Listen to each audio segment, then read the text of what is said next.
하나님께서 주일 여러분들에게 주시는 말씀은 빌립보서 3장 1절입니다. 빌립보서 3장 1절입니다.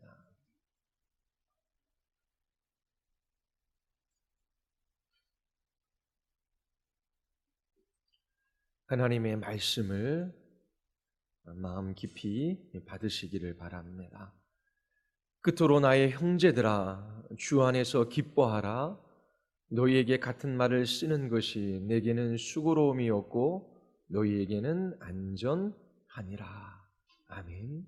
기도하시겠습니다.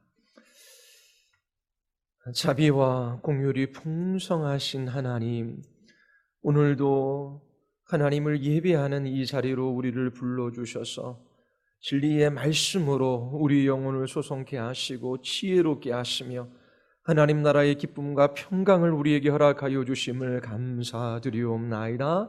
하나님, 우리에게 설교자를 통하여 말씀하여 주시옵소서. 하나님을 갈망하며 하나님을 찾고 하나님을 구하는 자마다 하나님을 만나는 복을 누리게 하여 주시고 저희들이 심령 안에 그리스도의 생명에 부유함이 넘치게 하여 주시옵소서. 예수 그리스도의 이름으로 기도드리옵나이다. 아멘. 제가 좋아하는 인사말이 있습니다. 문자를 보낼 때에 주로 하는 인사말이기도 합니다. 주 안에서 기쁨과 감사가 넘치기를 바랍니다. 여러분, 한 주 동안 주 안에서 기쁨과 감사가 넘치는 삶을 사셨습니까? 또 사도 바울이 서신서에서 주로 사용하는 인사말도 좋아해요. 하나님 아버지와 주 예수 그리스도로 말미암아 은혜와 평강이 여러분들에게 있기를 바랍니다. 그 은혜와 평강이 넘치기를 기원하는 이러한 인사말도 좋아합니다. 바울은 빌립보 교인들에게 주 안에서 기뻐하는 법을 가르치기 위하여 이 서신서를 썼습니다. 빌립보 교인들은 근심하고 있었습니다. 그러나 오히려 바울은 감옥에서 기쁨이 넘치는 서신서를 그들에게 보내고 있습니다. 바울은 빌립보 성도들의 근심과 염려가 변하여 기쁨이 되기를 바라고 있습니다. 빌립보 성도들은 왜 낙심하고 있을까요? 바울이 감옥에 갇혀 있습니다. 이 일로 인하여 복음이 전파되는데 어려움이 있다라고 생각하기 때문이지요. 바울이 로마의 감옥에 갇혀 있을 때에 빌립보 교회에 두려움과 근심이 몰려왔습니다. 이방인의 사도로 부름을 받은 바울 선생님이 로마의 감옥에 갇혀 있습니다. 더 이상 복음이 전파되어지는 것이 어려운 듯 보입니다. 복음의 진전에 장애가 생긴 것이지요. 이 일로 인하여 많은 사람들이 근심하고 염려하고 있습니다. 그러나 바울은 빌립보 성도들을 위로하지요. 바울에게는 환경과 상황을 바라보는 다른 눈이 있기 때문입니다. 눈에 보이는 대로 보는 것이 아니라 믿음의 눈으로 자신의 환경과 상황을 보고 있습니다. 하나님을 중심으로 자신의 환경과 상황을 보는 것이지요. 신앙생활을 한다라고 하는 것이 무엇인지 여러분들에게 여러 번 말씀을 드렸습니다. 진리의 말씀에 비추어, 하나님의 말씀에 비추어 생각하고 판단하고 자신의 태도와 행동을 정하는 것이지요.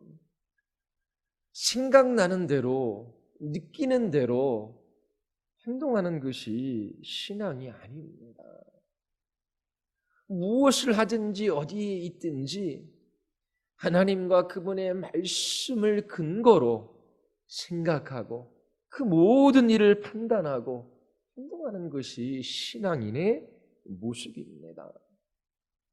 지금 바울은 하나님을 중심으로 자기 자신의 삶을 바라보고 있습니다. 빌립보서 1장 12절과 13절에 이렇게 이야기해요. 바울은 필립보 교회에 자신이 갇힌 것으로 인하여 염려하지 말고 오히려 기뻐할 것을 권면합니다. 형제들아, 내가 당한 일이 도리어 복음 전파의 진전이 된 줄을 너희가 알기를 원하노라. 내가 감옥에 갇혀 있기 때문에 이 복음 전파에 장애가 생긴 것으로 너희가 알고 근심하고 염려하지만 그렇지 않다. 나의 매임이 그리스도 안에서 모든 시대안과 그 밖의 모든 사람에게 나타났다라고 말합니다. 자신이 감옥에 갇힌 것이 오히려 복음 전파에 도움이 되고 있다라고 말합니다. 복음 전파에 진전이 있는 것이지요.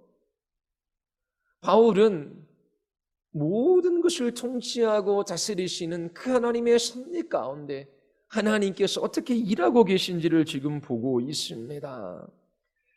바울이 감옥에 갇힌 것으로 인하여 복음을 들을 수 없었던 많은 사람들이 그곳에서 복음을 들을 수 있게 되었습니다. 시위대 안과 시위대 밖의 모든 사람들에게 복음이 증거된 거예요. 바울이 감옥에 갇히지 않았다면 그 로마 황실의 친위대에 복음이 전해지지 못했을 거예요. 친위대 사람들은 많은 죄수를 보았을 것입니다. 그런데 바울은 다른 죄수와 달랐어요. 바울을 보며 친위대 사람들은 놀랐을 것입니다. 그에게는 다른 죄수에게서 찾아볼 수 없는 자유함과 담대함과 용기가 있었기 때문이지요. 바울 안에는 넘치는 기쁨이 있었습니다. 온유하고 인내하는 모습을 보였습니다. 이러한 바울의 태도와 모습을 통하여 복음이 얼마나 능력이 있는지 밝히 드러나고 있습니다. 그리고 바울은 신문 과정에서 예수님에 대하여 전할 수 있었고 많은 사람들이 복음에 대하여 들을 수 있었습니다. 바울이 감옥에 갇힌 것은 바로 그리스도 때문이다라고 하는 것이 모든 시대 위에 나타났지요.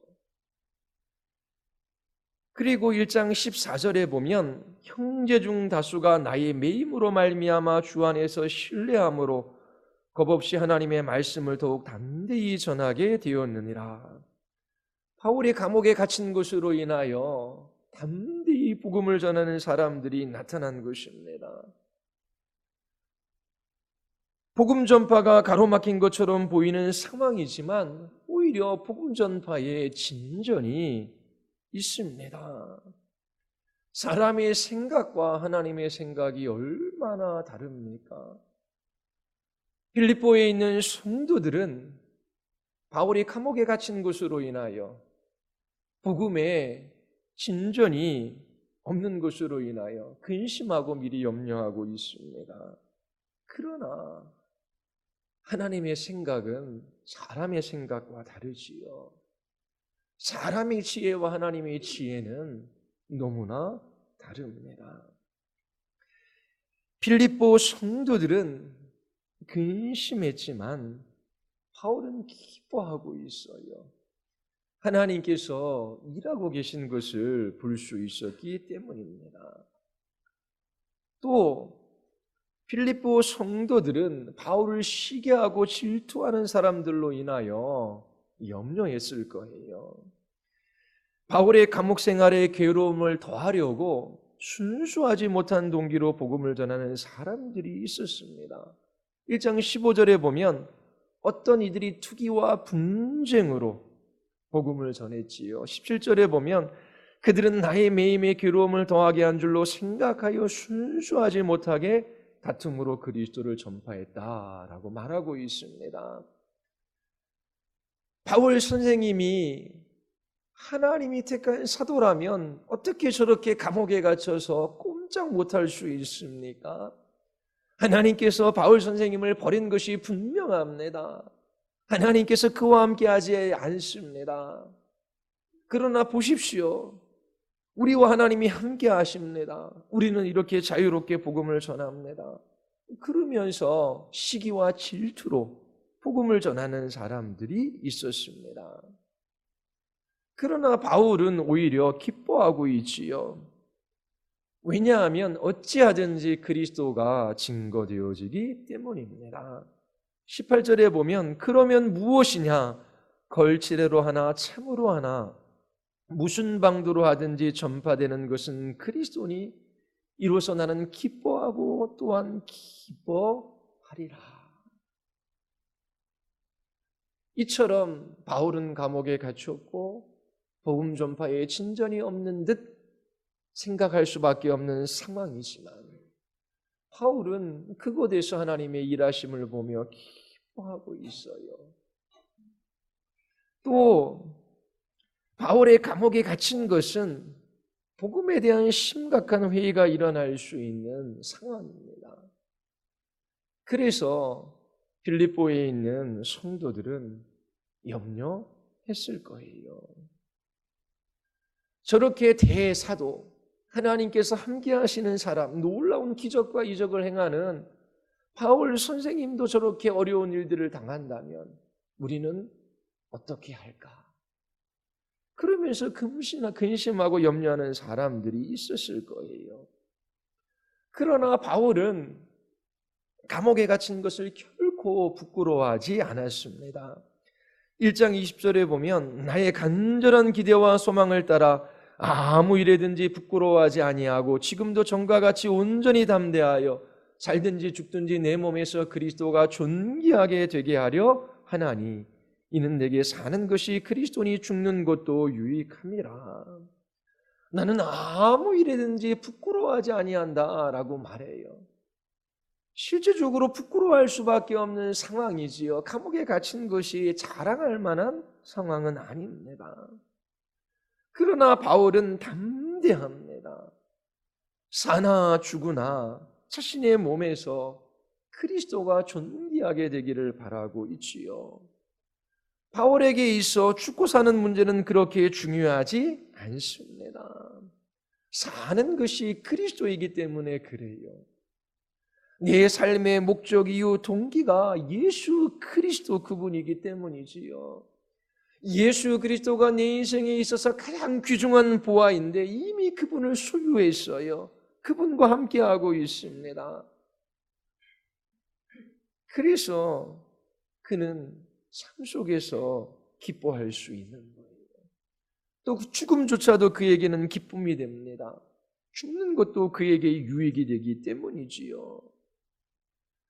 죽어야 예수 그리스도를 배울 수 있기 때문에 그분과 더 친밀한 교제를 누릴 수 있기 때문에 바울은 죽음조차 유익되다라고 말합니다. 그래서 이 감옥에 죽는다라고 해서 그는 두려워하지 않아요. 오히려 기뻐하고 있습니다. 이처럼 바울은 살든지 죽든지 그리스도가 존귀하게 되기를 바라고 있어요. 그의 기쁨은 감옥에서 풀려나 자유의 몸이 되는 것에 있지 않습니다. 자유의 몸이 되든 로마의 감옥에서 죽든 그것이 그에게 그렇게 중요한 일이 아니에요. 이것을 통해서건 저것을 통해서건 예수님께서 영광을 받으실 것이기 때문이지요. 바울은 이처럼 삶과 죽음을 통하여 그 주님의 이름이 높아지는 예배자의 삶을 살기를 원합니다. 바울이 이렇게 담대하며 기뻐할 수 있는 이유가 어디에 있습니까? 바로 최고의 보화이신 가장 소중한 분이신 예수 그리스도 그분을 소유했기 때문이지요. 로마의 감옥에 갇혀 있는 이 바울이 기뻐하고 있습니다. 두려워하지 않고 오히려 담대히 복음을 이야기하고 있어요. 이러한 모습을 보는 빌립보 성도들은 복음이 얼마나 능력 있고 위대한지를 볼 수 있었을 것입니다. 바울은 이처럼 항상 기뻐할 것을 빌립보에 있는 성도들에게 가르쳐 주고자 해요. 주 안에서 기뻐하는 법을 일깨워 주고자 하는 것이지요. 그리스도인들은 환경이나 상황이나 조건 때문에 기뻐하고 감사하는 사람들이 아닙니다. 그들은 어떠한 상황에 있든지 주 안에서 기뻐하라 명령을 받은 사람들이에요. 기뻐할 일이 있을 때만 기뻐하는 사람들이 아니에요.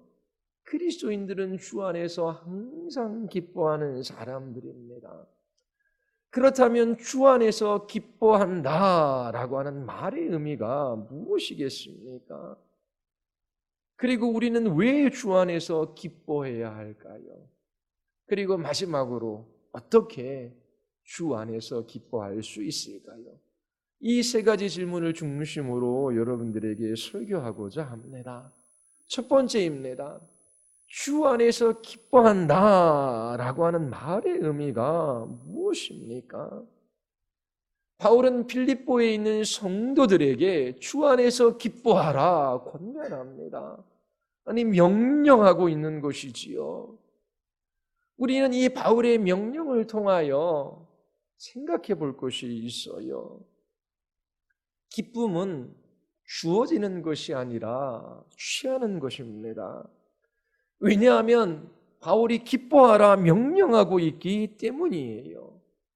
기뻐하는 것은 우리가 할 수 있는 어떤 것입니다. 교회에 다니지만 예수님을 믿는다라고 말하지만 기뻐하지 않는 사람들이 있어요. 그렇게 기쁨을 잃어버리고 살아가는 이유가 어디에 있습니까? 기쁨에 대한 잘못된 생각을 가지고 있기 때문에 그래요. 기쁨은 우리에게 일어나는 어떤 일의 결과다, 결과로 주어진다라고 생각하기 때문입니다.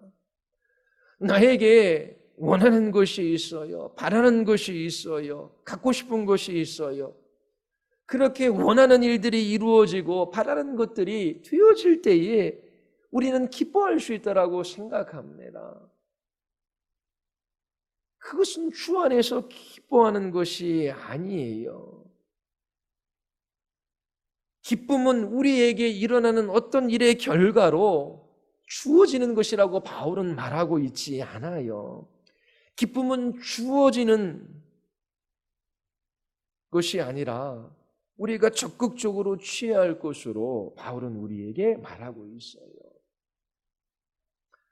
예수님을 수단으로 삼아 자기 자신이 원하는 것을 얻고자 하는 그러한 교인들이 있습니다. 그들은 하나님이 자신들이 원하는 것을 주실 때에만 기뻐하지요. 그릇된 신앙생활의 모습입니다.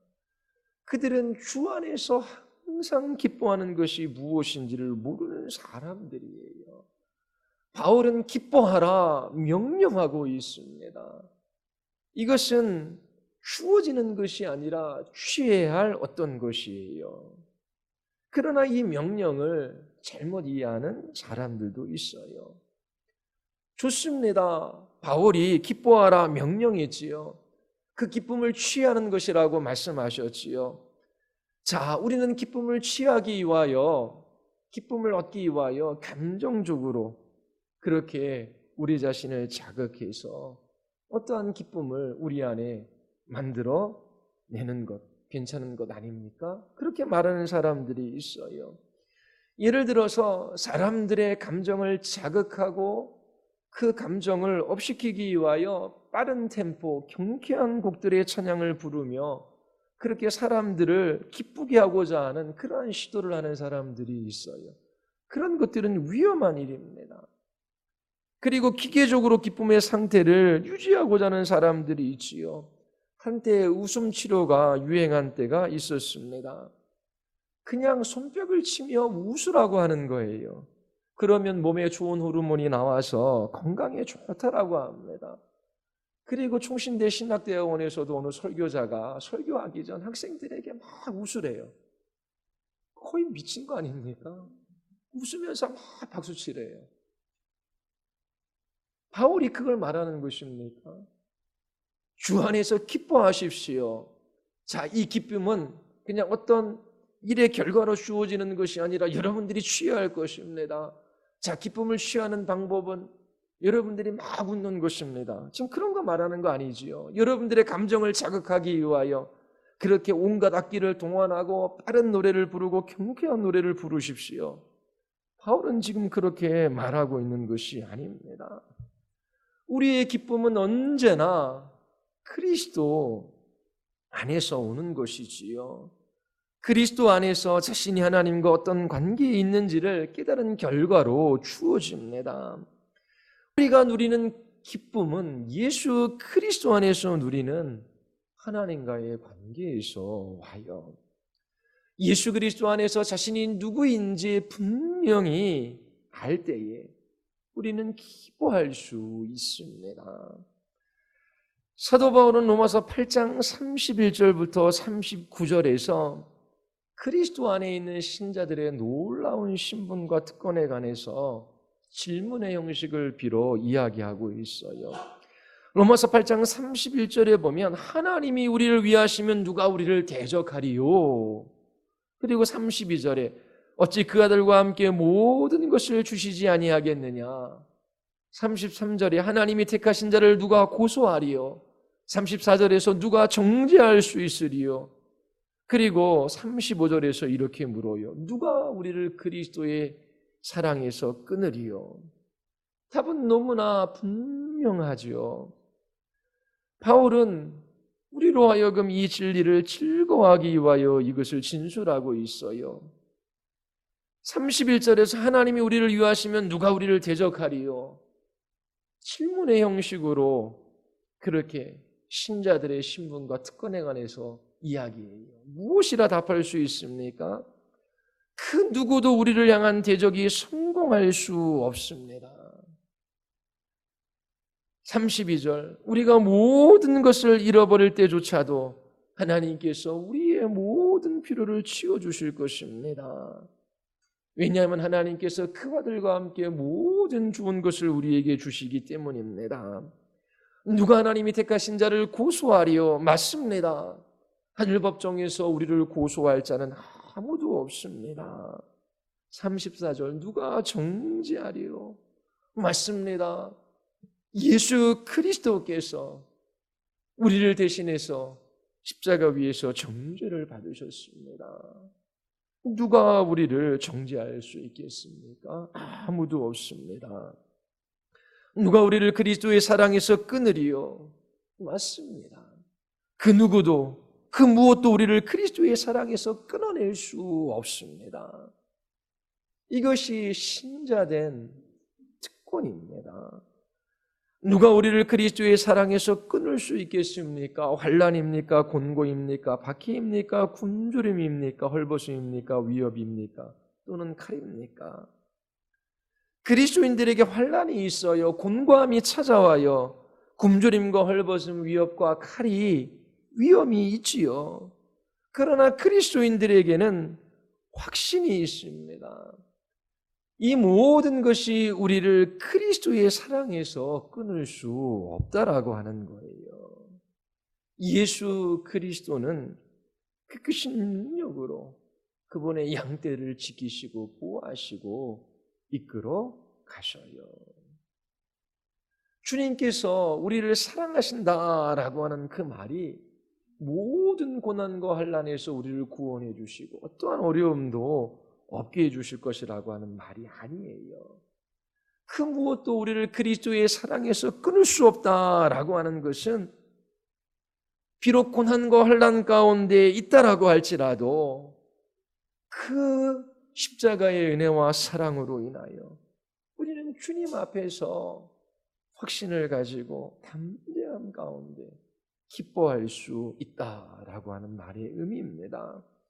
어떻게 고난과 환난 가운데서도 기뻐할 수 있습니까?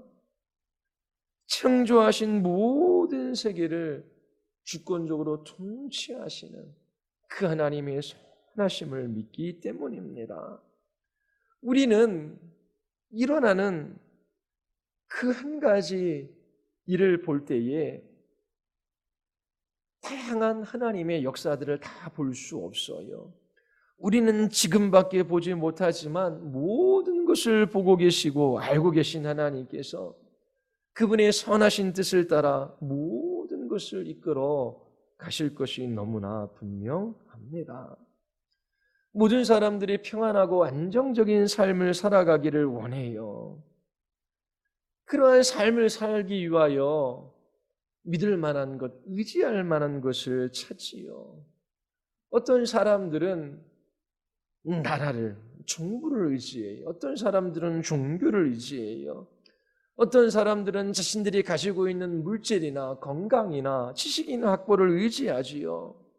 그러나 한번 생각해 보십시오.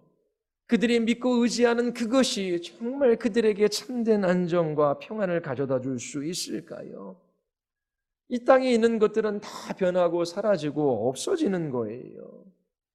우리들의 생명을 지켜주지 못하고 우리들에게 참된 안정과 평안을 가져다 주지 못하는 거예요. 그러나 그리스도인들의 믿음과 소망과 사랑은 오직 하나님께 있습니다. 하나님만이 우리에게 참된 평안과 안정을 가져다 주실 수 있어요. 왜냐하면 하나님께서 성도들을 향한 선한 계획과 목적을 가지고 계시기 때문이에요. 누가 감히 그 하나님의 계획보다 더 좋은 계획이 있다라고 말할 수 있겠습니까?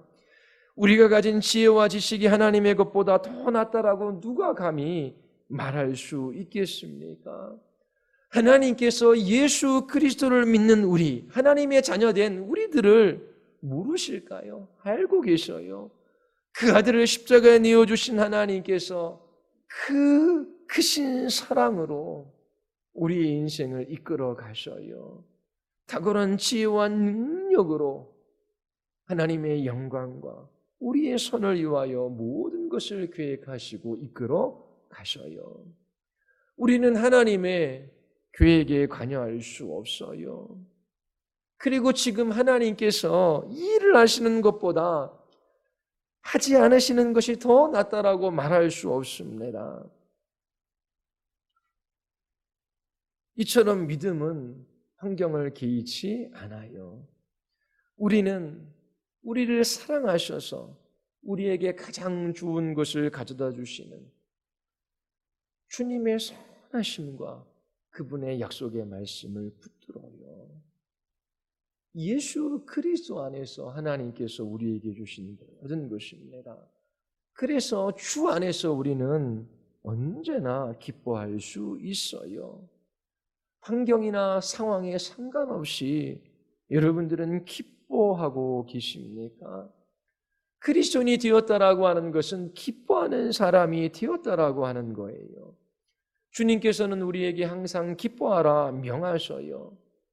이 세상이 빼앗아갈 수 없는 기쁨이 그리스도인들에게 있어요.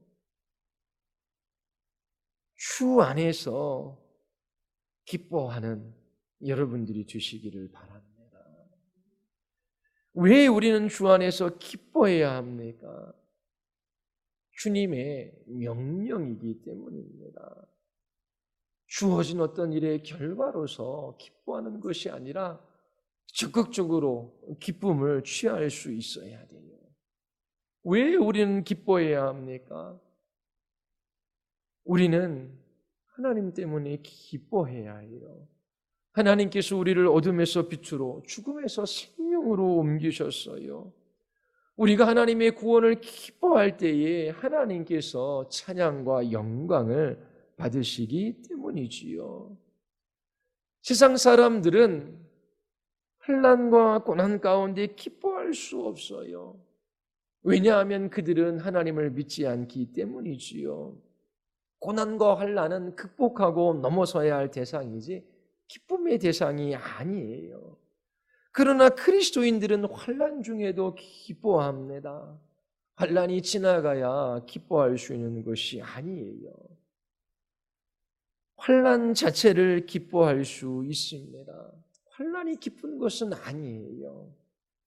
그러나 그 모든 것이 하나님의 섭리 가운데 있고 하나님께서 그 일을 통하여 선을 이루실 것이 너무나 분명하기 때문이지요. 환난은 우리를 주님께 나아가도록 이끌어요. 그리고 환난 가운데 우리는 더욱더 주님을 의지하게 됩니다. 그리고 그 환난 가운데 정말 우리 자신이 누구인지를 발견하게 돼요. 그리고 인생에 있어서 정말 소중하고 가치 있는 것이 무엇인지를 보게 되지요. 환난 가운데 하나님께서 우리 안에 역사하기 때문입니다.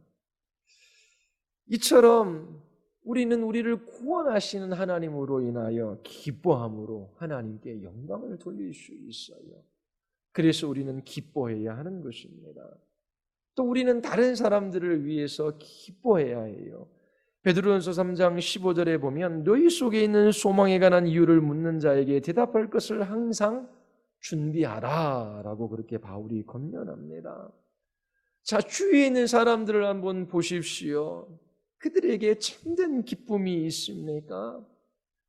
원하는 것을 먹고 하고 싶은 일들을 하면서 잠시 기뻐할 수는 있어요. 그러나 하나님께서 그들의 마음 안에 영원을 사모하는 마음을 주셨기 때문에 하나님이 아니고서는 그들 안에 참된 기쁨과 만족이 있을 수가 없어요. 타락한 이 세상에서 살아가기 때문에 힘들고 어려운 일들이 계속해서 찾아와요. 고통이 있어요. 절망의 늪에서 그들은 헤어나오지 못하고 있어요. 그리고 한 번 죽는 것은 그들에게 정해진 일이지요. 죽음 앞에서 두려워하며 떨 수밖에 없습니다. 그런데 그리스도인들에게는 소망이 있어요. 그 소망 때문에 불신자들에게 기쁨을 나타낼 수 있어야 돼요. 그래서 세상 사람들이 기뻐하는 우리를 보고 우리 안에 있는 소망을 볼 수 있어야 합니다. 이 세상에 있는 그 무엇으로 사람들의 문제가 해결될 수 있을까요? 하나님께로 돌아오지 않고는, 하나님께 소망을 두지 않고는 인생의 근본적인 문제의 해결이 없어요. 그러나 하나님께 소망을 두고 하나님을 기뻐하는 삶을 살아가는 그리스도인들을 바라볼 때에 이 세상 사람들도 우리와 같은 소망을 가질 수 있는 것입니다. 그래서 다른 사람들을 위해서 우리는 기뻐해야 해요.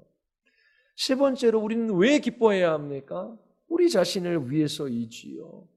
주 안에서 기뻐하는 것이 우리의 힘이 되기 때문에 그렇습니다. 여호와로 인하여 기뻐하는 것이 너희의 힘이다라고 느헤미야 선지자는 선포합니다. 우리가 주 안에서 기뻐할 때에 많은 일을 감당할 수 있어요. 하나님을 기뻐하는 삶을 살아가지 않을 때에 우리는 낙심하고 또 많은 어려운 일들에 얽매일 수밖에 없는 것입니다. 기쁨의 근원이 하나님이 아니라 우리 자신이나 이 세상에 있는 것이 될 때에 우리는 낭망하게 되고 또 아무 일도 하지 못하는 사람이 됩니다.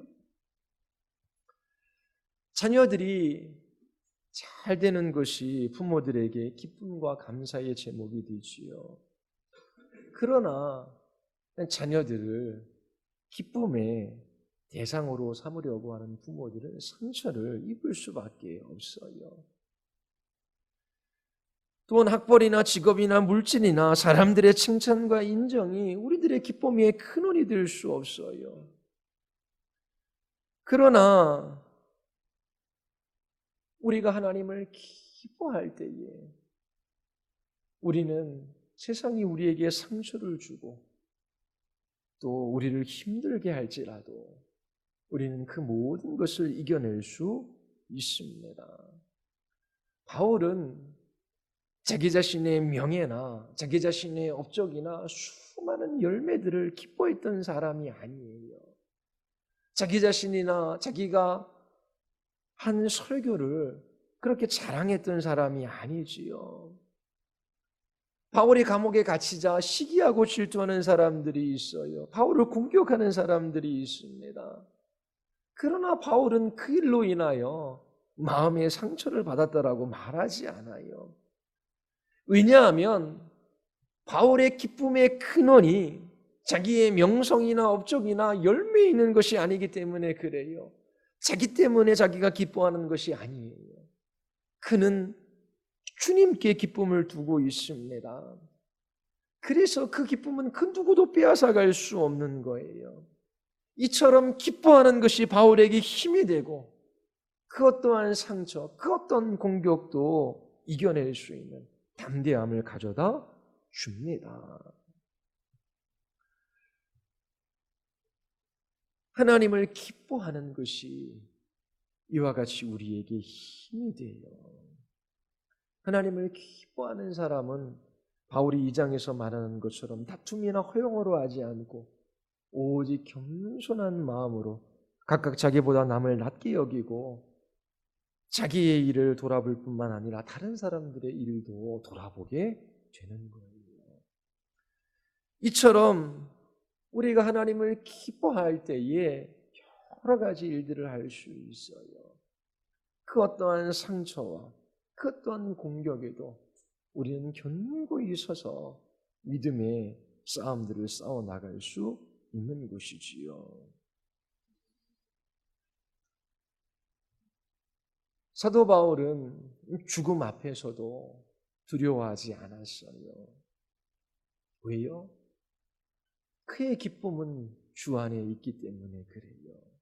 그래서 죽음 앞에서도 기뻐할 수 있었습니다. 이처럼 하나님을 기뻐하는 것은 우리에게 힘이 돼요. 주님께서 우리에게 약속해 주셨어요.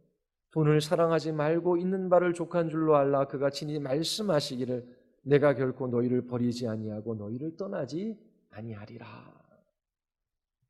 우리의 기쁨이 주님 안에 있다면 우리는 안전하고 평안해요.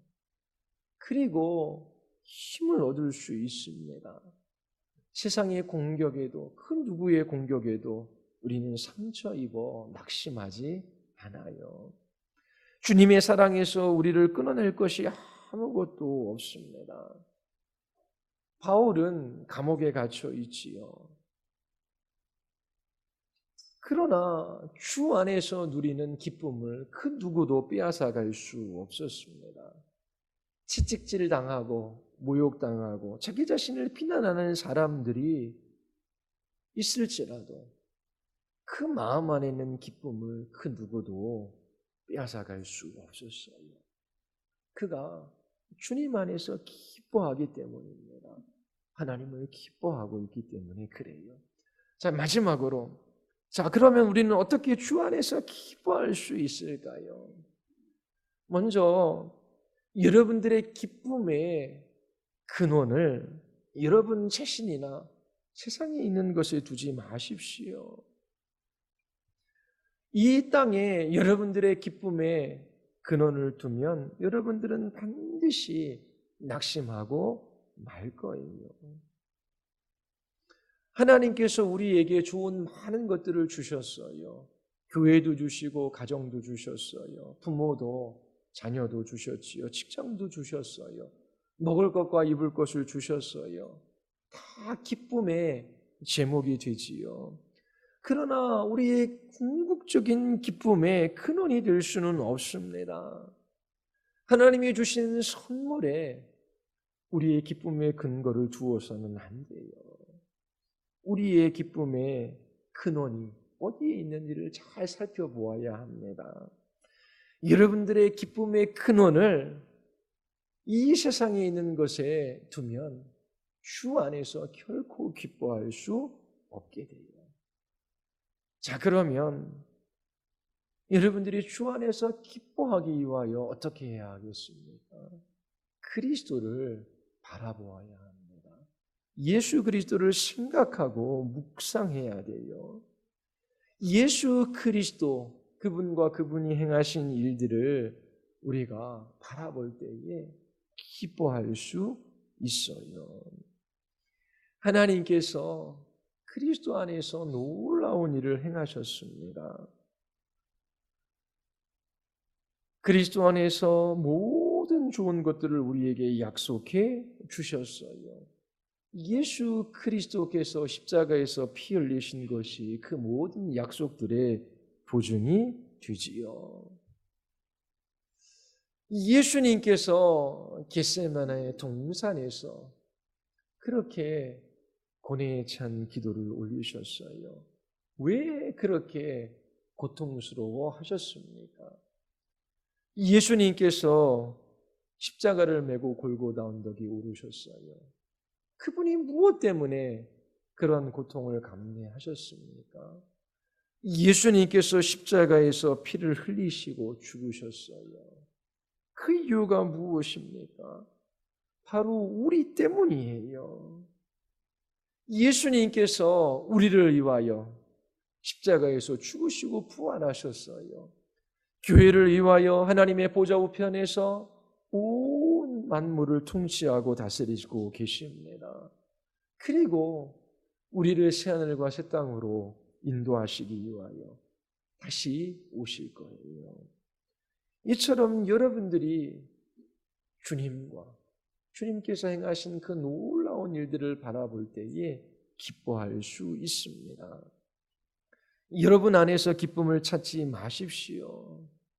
이 세상에 있는 것들에 여러분들의 기쁨의 근거를 두지 마십시오. 주 안에서 기뻐하는 길은 하나님과 하나님께서 그리스도 안에서 행하신 그 모든 일들을 바라보고 묵상할 때에 우리 안에 주어지는 것입니다. 그리스도께서 행하신 그 모든 일들을 바라보십시오.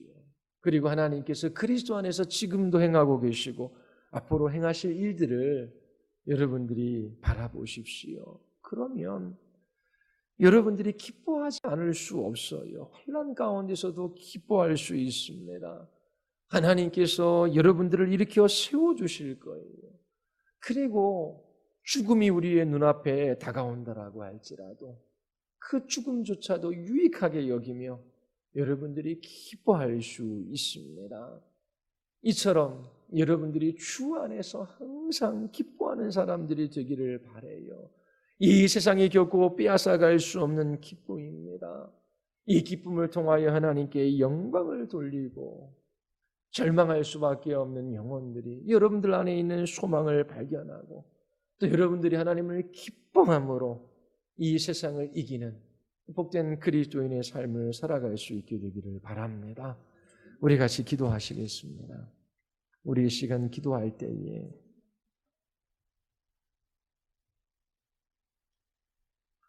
주께서 우리에게 항상 기뻐하라 명하십니다. 세상 사람들이 이해할 수 없는 말씀이에요. 경험할 수 없는 말씀이지요. 그러나 우리는 주 안에서 기뻐하는 것이 무엇인지를 이제 알게 되었습니다. 그리고 왜 기뻐해야 하는지, 어떻게 기뻐할 수 있는지도 배웠습니다. 하나님, 죽을 몸 가운데 탄식하며 우리가 이 시간들을 보내고 있습니다. 또 죄로 인하여 우리 안에 슬픔이 있습니다. 그러나 그 탄식과 슬픔을 능가하는 하나님 나라의 기쁨이 우리에게 주어진 것을 우리가 알 수 있습니다. 하나님께서 우리에게 주신 이 기쁨을 빼앗기지 말게 하여 주시옵소서. 빼앗길 수 있는 기쁨이 아닙니다. 날마다 기뻐함으로 주께 영광을 돌리게 하여 주시옵소서. 기뻐함으로 저희들이 이 세상을 이기게 하여 주시옵소서. 우리 같이 한번 우리 하나님 앞에 우리 들은 말씀을 가지고 우리 기도하시겠습니다.